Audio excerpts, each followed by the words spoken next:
This morning, rail workers on the picket lines in Calgary, and now... As Minister of Labour, I'm using my authorities under the Canada Labour Code. I've directed the Canada Industrial Relations Board to assist the parties in settling the outstanding terms of their collective agreements by imposing final binding arbitration. This could signal the end of the labor dispute that's halted the country's two largest rail networks.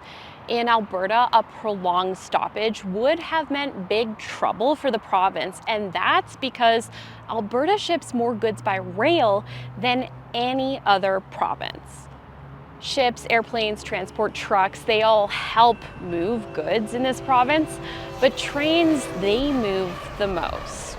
Agriculture is a big deal in Alberta, and right now is a key time. It's harvest season. About 90% of the grain and wheat produced in this province is shipped by rail. Everybody knew this was coming. People stopped shipping. People stopped taking grain weeks ago. On my farm alone, we stand to lose up to $1 million if our contracts are canceled because we can't ship our grain by a certain period of time. The contracts can be canceled.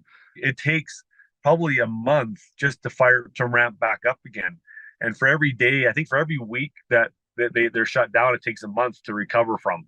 So all these industries that rely on rail to move their goods, there aren't really many other options if trains aren't moving. Yeah, this is a situation where there is just not a practical alternative for lots of the products. I've spoken to some of the trucking companies, and the reality is that no trucking company or combination of trucking company has the amount of spare capacity sitting around to be able to make up for two national rail lines or anything even close to that magnitude.